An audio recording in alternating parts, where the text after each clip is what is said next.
За сайн уу манайхан дараагийнхаа бичлэгээр уулзж байна. Өмнөх видеогоор Трансилвани зочид бодол анимашны бэлтгэн хүргэсэн дээ. Тэгэхээр энэ удаагийн дугаараар Трансилвани зочид бодол анимашны 3 дугаар ангийг бэлтгэн хүргэж байна.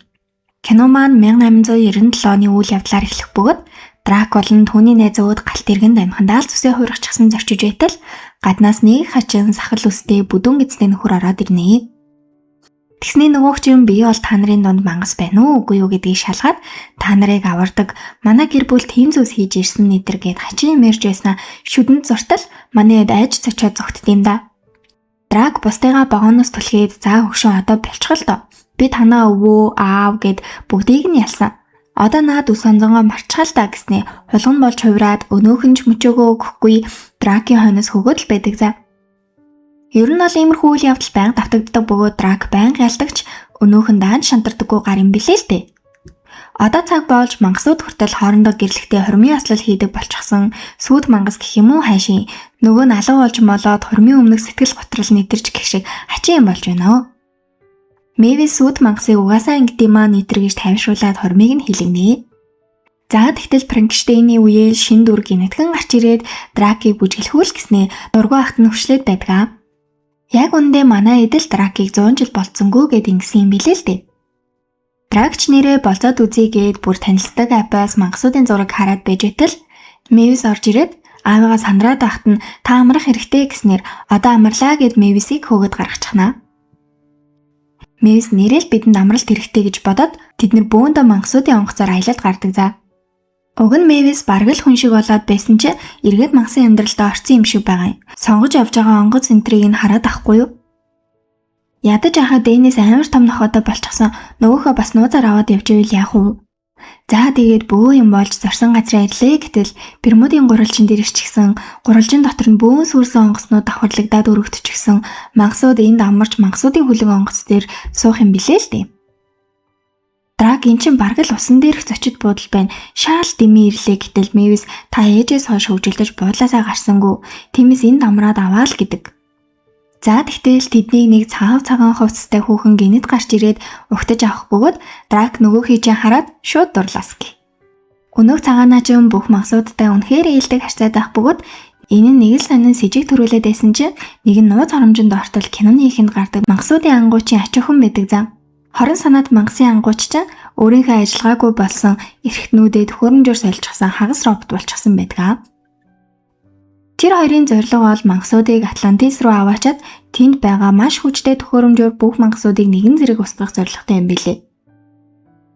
Дурласан Дракула хуцаа сольж өмсөөд л дууны аянд бүжиглээд бөөн баяр. Тэгтэл нөгөөх нь өөрийг нь хөнөөж их санаатай үзэж тарж байдаг шүү. Ингээд мангасуудыг бөөндөө балбал тоглож байсан чинь цагаанаа бид дараагийн зогсоолтод ирлээ. Тэр бол усанд орох галт бол бүгд шумбагч хэрэгслээ бэлдэрээ гэснээр Дракула бөмбөгөө алдаад ялагдчихнаа. Ингээд бүгдээрээ усанд орох галтуулын дэлбэрэлтийг үзэхээр олж бүгд усны шумбагч хувцас өмсөөд бэлдэх бөгөөд Эрика Дракулаг хорох санаагаа агуулсаар л байдаг.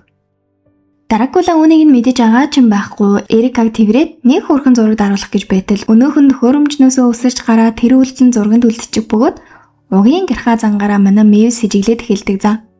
Эрикаг Дракулагийн тухай өөртөө яриад ээж байтал Франкштейн муми хоёр түүнийг нь Дракулад сайн болчихсон гэж ойлгоод Дракулад очиод тэр чамд сайн байна гэд хэлж өгдөг. Тэдний яриаг Эрика сонсоод Дракулагийн өөрт нь сайн байгаа энэ сэтгэлийг ашиглаад өшөөгөө авч болох юм байна гэж сэтгээд болцоонд явахаар болно.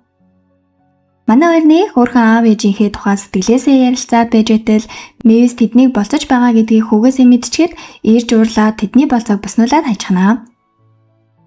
Мэвис аавыгаа ээжээс нь өөр хүнтэй хамт байна гэдгийг ойлгож чадахгүй нэг л хүлээн зөвшөөрөхгүй байгаа юм л да. Ингээд мангасуудыг алдагдсан Атлантис хотод авч ирэхэд авраг том 8 алж угтаж аваад дуулж бүжиглээд тэднийг мөрөөдө тоглоомын казинод оруулчихдаг за.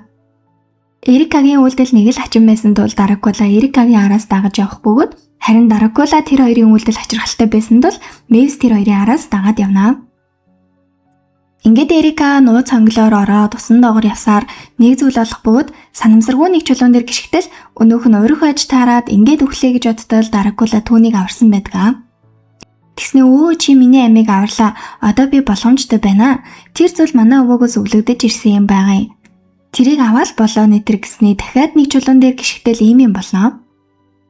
Дракула түүнийг аюулд орох болгонд нь авраад исэн тул өнөөгчөн бүр давраад өөрийгөө хэрэгээр аюулд оруулаад Далмаар нь манай Дракулаг алах гээд идэг шүү. Дракула тэгээ сансныхан зоргоор үхээд идэг юм ч гэж юу ах вэ? Ингээд хөшөөн тогтоочихсон амиашны хөл шиг юмыг автал өнөөх газар чинь тэрд ороо нурж унаад арай гэж тэндээс гараад ирэг дээр хөвтөж байтал Мэвис аавыг нь алах гэж байна гэж ойлгоод тэр таныг алах гэж байна. Та яагаад түүний хорон санааг ойлгохгүй байгаа юм бэ гэхэд Дракула би Эрикад хайртай гэж хэлчихдэг. Эрика энэ бүгдийг сонсоод би чамд хайргүй, би хизээч мангастай хамт байж болохгүй гэж хэлээд яваад өгдөг. Оройн үдшилгийн оргил цаг ихэж бүх мангасуудыг нэг газар цуглуулах бөгөөд хясаан дотор нэг нөхөр DJ-гээ байсан тул үүнийг харж Жони алмараад мангас бүрийн хүсэн хүлээсэн үнэхээр гайхалтай үдшилэг болж байлаа. Харин нэг л хүн уйдгарын далаа живсэн мэд гэхдээ л өөрийгөө бахан жолоо сатааруулах гээл үзэж байна шүү хөөрхий. Өөрийг нь алах гэж байсан хүн ухаангууд дуурсан аавыгаа хараад Мэвис итгэж чадахгүй байтал Жони тэр бол хайр шүү дээ. Хайр чамаар галзуу зүйлсийг хийлэгдэг. Хоёр өөр ертөнцтэй хүн бие биенийхээ сул талыг нөхөж нэгэн цул болон оршин амьдрахыг хайр гэдэг юм а гэж хэлнэ. Ингээд бүхнийг ухаарсан Мэвис аав дээрээ очиод та тэрнтэй уулзаж ярилцах хэрэгтэй. Мангасч бай, хүнч бай, аль нь байх нь хамаагүй. Та очих хэрэгтэй гэж хэлэх энэ агшинд өнөөх хөгшин коброчин Эрикатай хамт гараад ирдэм да. Тэгээд Эрика би бол түүний зээ охин гэж хэлэх бөгөөд бүгд алмаарынх энэ үед Дракула өөдөөс нь хуц гисэн би гэдэг зан. За тэгээд өнөөх чулуун дотроос бүх мангасуудыг үгүй их бичгийг гаргаж иртэл баахан хөгжмийн нот байж таарнаа. Тэр хөгжмийг төгөлдөр хууран дээр тоглосон чинь унтаж байсан наймаалж гинэт сэрээд нүд нь улаанаараа эргэлдэж гарч ирээд бүх мангасуудын гарах гарцыг нурааж эхэлнэ. Бүх мангасууд амь аврагдах гэж хичээх бөгөөд үүнийг зогсоохоор Дракула очсон ч даанч хүчин сулдаад байдаг аа.